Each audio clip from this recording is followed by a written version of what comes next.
शुक्रवार को किसानों के दिल्ली चलो आंदोलन का और व्यापक रूप देखने की आशंका है। 1 मिनट पर देखिए ये पूरी रिपोर्ट।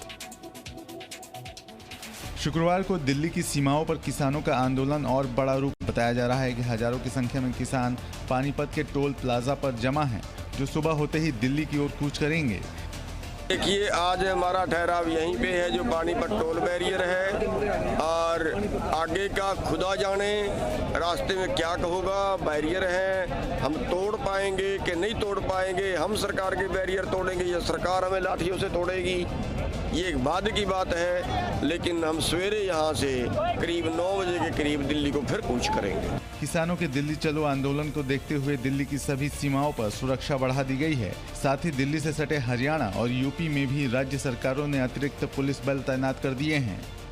दिल्ली में मेट्रो सेवा पर भी किसानों के आंदोलन का असर दिखाई देगा। डीएमआरसी ने सूचना जारी कर ये कहा है कि कोई भी मेट्रो दिल्ली की सीमा के बाहर नहीं जाएगी। मेट्रो की सभी सेवाएं दिल्ली के अंदर आने वाले स्टेशनों पर ही बहाल रहेंगी। किसानों के दिल्ली चलो मार्च के दौरान गुरुवार को हजारों की संख्या में किसान दिल्ली की सीमाओं पर पहुंचे। 1 मिनट में पूरी रिपोर्ट। नए कृषि कानूनों का विरोध कर रहे किसानों को हरियाणा में कई स्थानों पर रोकने की कोशिश की गई।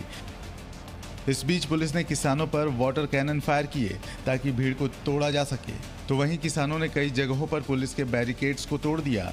दूसरी तरफ दिल्ली में किसान आंदोलन के कारण सीमाओं को सील कर दिया गया था, जिससे दिल्ली से सटे राज्यों से आने वाले लोगों को काफी मुश्किलों का सामना करना पड़ा। दिल्ली गुरुग्राम सीमा के सील होने की वजह से कई लोग पैदल गुरुग्राम से दिल्ली की तरफ आते दिखाई दिए। कुछ ऐसा ही हाल मेट्रो में सफर करने वालों का हुआ। कई लोगों ने जी न्यूज के जरिए मेट्रो के न चलने से हो रही मुश्किलों के बारे में बताया। परेशानी यही आ रही, ऊपर तक गए, वहाँ पे 10 रुपए का फाइन भी देना पड़ गया जो अंदर एंट्री कर ली थी। हाँ जी, एंट्री करते टाइम पे वो लग जाता है कार्ड, फिर उसके बाद जब एग्जिस्ट किया तो 10 रुपए का फाइन पड़ता है जब सेम मेट्रो से उतरो। तो अभी कैसे, किस साधन से जाना चाहते हैं? अब ऑटो या फिर ई रिक्शा वगैरह, कैब वगैरह करनी होगी। हाँ जी, परेशानी की तो बात ही है। किसानों के विरोध के बीच कृषि मंत्री नरेंद्र सिंह तोमर ने जी न्यूज से खास बातचीत की है। 1 मिनट में देखिए पूरी खबर। किसानों के दिल्ली चलो आंदोलन पर केंद्रीय कृषि मंत्री नरेंद्र सिंह तोमर ने जी न्यूज से खास बातचीत की। इस बातचीत में कृषि मंत्री ने कहा कि पीएम मोदी की सरकार किसानों से हर मुद्दे पर चर्चा के लिए तैयार है। किसान की समस्याओं पर सरकार खुले मन से चर्चा करने के लिए, विमर्श करने के लिए तैयार है। मैंने किसानों को, उनकी यूनियंस को 3 दिसंबर को वार्ता के लिए पुनः बुलाया है। इससे पहले भी 2 चरण वार्ता हो चुकी है। एक चरण में मैं स्वयं था, एक अधिकारियों के स्तर पर बातचीत हुई थी। इस आंदोलन में किसानों के बीच सबसे मुश्किल सवाल एमएसपी को लेकर है, जिस पर कृषि मंत्री ने कहा कि एमएसपी जारी थी और रहेगी। एमएसपी जारी थी, जारी है, आने वाले कल में भी जारी रहेगी। इस मौके पर कृषि मंत्री ने ये भी कह दिया है कि 3 तारीख को सभी किसान संगठनों को बातचीत के लिए बुलाया गया है। किसान आंदोलन के बीच हरियाणा और पंजाब के मुख्यमंत्रियों में ट्विटर वॉर शुरू हो गया है। किसानों के दिल्ली चलो आंदोलन के बीच हरियाणा और पंजाब के मुख्यमंत्रियों में ट्विटर वॉर शुरू हो गया। दरअसल पंजाब के सीएम कैप्टन अमरिंदर सिंह ने अपने ट्विटर अकाउंट से एक वीडियो जारी किया, जिसमें उन्होंने हरियाणा पुलिस द्वारा किसानों को रोके जाने पर कड़ी आपत्ति जताई। इस वीडियो का जवाब देते हुए सीएम मनोहर लाल ने लिखा, मैंने पहले भी कहा है और मैं ये फिर से कह रहा हूँ कि अगर एमएसपी पर कोई भी परेशानी हुई तो मैं राजनीति छोड़ दूंगा। मैं बीते 3 दिनों से आपसे संपर्क की कोशिश कर रहा हूँ, लेकिन दुखद है आपने संपर्क नहीं करने का फैसला किया है। क्या किसानों के मुद्दों के लिए आप इतने ही गंभीर हैं? आप सिर्फ ट्वीट कर रहे हैं और बातचीत से बच रहे हैं, क्यों? आपके झूठ, धोखे और प्रचार का समय खत्म हो गया है। लोगों को अपना असली चेहरा देखने दें। कृपया कोरोना महामारी के दौरान लोगों के जीवन को खतरे में डालना बंद करें। मैं आपसे लोगों के जीवन के साथ नहीं खेलने का आग्रह करता हूं। कम से कम महामारी के समय सस्ती राजनीति से बचें। प्रधानमंत्री मोदी सीरम इंस्टीट्यूट जाएंगे, जहां कोरोना पर तैयार हो रही वैक्सीन का जायजा लेंगे। कोरोना के मामलों में एक बार फिर आई तेजी को देखते हुए पीएम मोदी आज पुणे के सीरम इंस्टीट्यूट जाएंगे, जहां प्रधानमंत्री कोरोना वैक्सीन की तैयारी से जुड़ी जानकारी लेंगे। पीएम मोदी तकरीबन 1 घंटे सीरम इंस्टीट्यूट में रहेंगे। इसके बाद वो हेलीकॉप्टर से वापस पुणे एयरपोर्ट आएंगे, जहां से वो हैदराबाद के लिए रवाना होंगे। इस बीच खबर ये भी है कि करीब 100 देशों के राजदूत भी 4 दिसंबर को पुणे के सीरम इंस्टीट्यूट आएंगे और वैक्सीन की तैयारियों का जायजा लेंगे। सीरम इंस्टीट्यूट और जेनोवा बायोटेक्नोलॉजी, ये 2 इंस्टीट्यूट्स का विजिट कराया जाएगा। दोनों ही जो ग्रुप्स हैं वो दोनों ही इंस्टीट्यूट्स में जाएंगे, बट कोविड की दृष्टि से और जो दौरा है उसको सुचारू रूप से संपन्न करने की दृष्टि से इनको 2 छोटे पार्ट्स में डिवाइड किया गया है। ये दोनों ग्रुप भी इन इंस्टीट्यूट्स में जाने के उपरांत वहाँ पर डिटेल प्रेजेंटेशन है। उसके अलावा उनका प्लांट और उनके लैब का विजिट भी इन दोनों ग्रुप्स के लिए नियोजित किया गया। हाल ही में मुख्यमंत्रियों के साथ हुई बैठक में पीएम मोदी ने वैक्सीन की तैयारी अंतिम चरण में होने की बात कही थी। और आइए अब जानते हैं देश भर का कोरोना अपडेट 1 मिनट में। देश में कोरोना संक्रमण के मामले 92 लाख के पार पहुंच गए हैं और कोरोना एक बार फिर तेजी से बढ़ रहा है। पिछले 24 घंटे में संक्रमण के 44,489 नए मामले सामने आए, जबकि 524 लोगों की मौत हो गई। इस बीच 36,367 लोगों को इलाज के बाद अस्पताल से छुट्टी दे दी गई। देश में कोरोना वायरस से अब तक 92,66,705 लोग संक्रमित हुए हैं, जिनमें से 86,79,138 लोग ठीक हो चुके हैं। देश में इस वक्त एक्टिव मरीजों की संख्या 4,52,344 है। कोरोना संक्रमण से अब तक 1,35,233 लोगों की मौत हो चुकी है। देश में कोरोना मरीजों की ठीक होने की दर 93.66% पहुंच गई है। देश में पिछले काफी समय से संक्रमितों की संख्या ठीक होने वालों की संख्या से ज्यादा है। ऐसे में देश में दूसरी लहर होने का दावा सच होता नजर आ रहा है। दिल्ली में कोरोना की रफ्तार अब थोड़ी धीमी होती नजर आ रही है। आइए 1 मिनट में देखते हैं कोरोना से जुड़ी अपडेट। दिल्ली में कोरोना की रफ्तार थोड़ी धीमी हुई है। जहां कुछ दिनों पहले तक जो संख्या 7,500 को पार कर रही थी, वो अब 5,500 के आसपास आ गई है। दिल्ली में पिछले 24 घंटों में कोरोना के 5,475 नए मामले आए, जबकि इन 24 घंटों में 91 लोगों की जान चली गई। पिछले 10 दिनों के आंकड़ों के आधार पर मृत्यु दर 1.77% रहा। दिल्ली में अब तक कोरोना संक्रमण से 8,811 लोगों की जान जा चुकी है। इस बीच दिल्ली सरकार ने कोविड के बढ़ते मामलों को देखते हुए फिलहाल स्कूलों को बंद रखने का फैसला लिया है।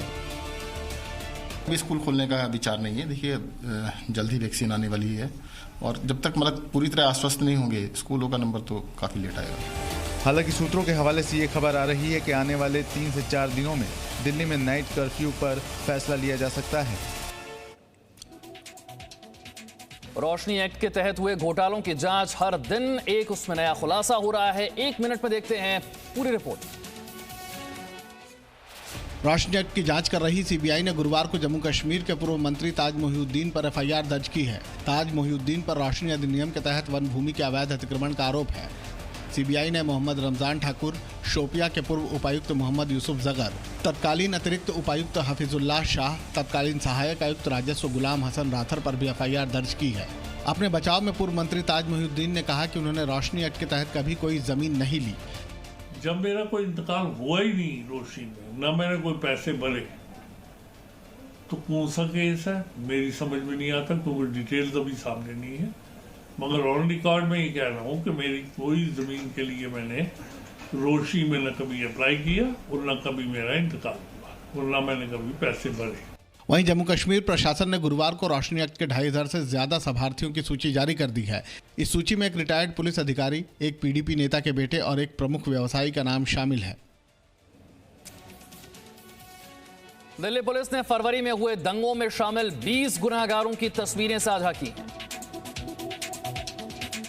दिल्ली में फरवरी में हुए दंगों से संबंधित 20 आरोपियों की तस्वीर पहली बार सामने आई है। ये सभी तस्वीरें दिल्ली के चांदबाग में हुए दंगों से संबंधित है। पुलिस का मानना है कि इन लोगों ने दंगों के समय जमकर उत्पात मचाया था और आगजनी के साथ साथ फायरिंग भी की थी। दिल्ली पुलिस ने ऐलान किया कि दिल्ली नॉर्थ ईस्ट हिंसा मामले में शामिल इन लोगों का सुराग देने वालों को इनाम दिया जाएगा। आपको बता दें कि दिल्ली में चांदबाग इलाके में प्रदर्शनकारियों की भीड़ ने दिल्ली पुलिस के हेड कांस्टेबल रतनलाल की हत्या की थी। इसी इलाके में दिल्ली पुलिस के एसीपी अनुज कुमार पर भी जानलेवा हमला हुआ था। दिल्ली पुलिस के क्राइम ब्रांच के मुताबिक दिल्ली हिंसा में शामिल सभी 20 आरोपी हेड कांस्टेबल रतनलाल हत्याकांड के बाद से फरार हैं। इन सभी आरोपियों के पोस्टर जल्द ही सार्वजनिक स्थानों पर चस्पा करने की तैयारी की जा रही है। आपको ये भी बता दें कि यही चांदबाग इलाके में रतनलाल समेत एसीपी और डीसीपी पर हुए हमले में कई बुर्के वाली महिलाएं भी शामिल थी। इन्हें भी दिल्ली पुलिस तलाश कर रही है। राज्यों में लव जिहाद पर कानून बनाने की प्रक्रिया में अब तेजी देखी जा रही है। लव जिहाद के खिलाफ कानून को अमली जामा पहनाने के लिए कई राज्य लगातार काम कर रहे हैं। अब इन राज्यों की लिस्ट में हरियाणा का नाम भी शामिल है। हरियाणा में गुरुवार को लव जिहाद पर कानून बनाने के लिए एक 3 सदस्यीय ड्राफ्टिंग कमेटी का गठन किया गया। ये समिति अन्य राज्यों में बन रहे लव जिहाद कानून का भी अध्ययन करेगी। लव जिहाद पर कानून बनाने के लिए एक ड्राफ्टिंग कमेटी 3 सदस्यों की बना दी गई है, जिसमें secretary home TL Satyaprakash IAS अधिकारी हैं, ADGP law and order Navdeep Virk है और एडिशनल एडवोकेट जनरल दीपक मनचंदा है। यूपी में लव जिहाद पर पहले ही अध्यादेश तैयार कर लिया गया है और अब बस राज्यपाल की मंजूरी का इंतजार है। स्वीकृति मिलते ही ये कानून बन जाएगा। वहीं मध्य प्रदेश में भी लव जिहाद को कानून बनाने की तैयारी शुरू हो चुकी है। पहाड़ों पर बर्फबारी से मौसम में सर्दी के साथ प्रकृति की सुंदरता भी बढ़ गई है।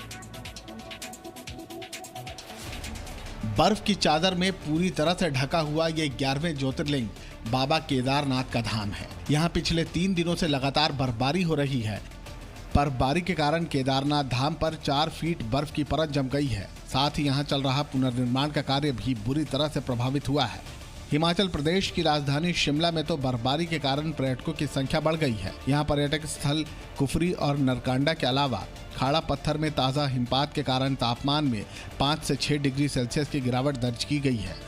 हालांकि यहाँ पर्यटन से आमदनी करने वालों का कहना है कि पर्यटन तो बढ़ा है, मगर किसान आंदोलन की वजह से इस बार कम लोग आ रहे हैं।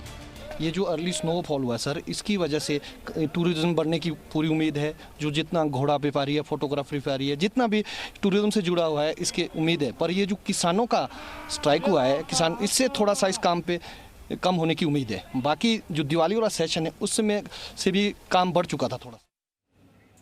Presenting B News app, available on Google Play and App Store. Download it now.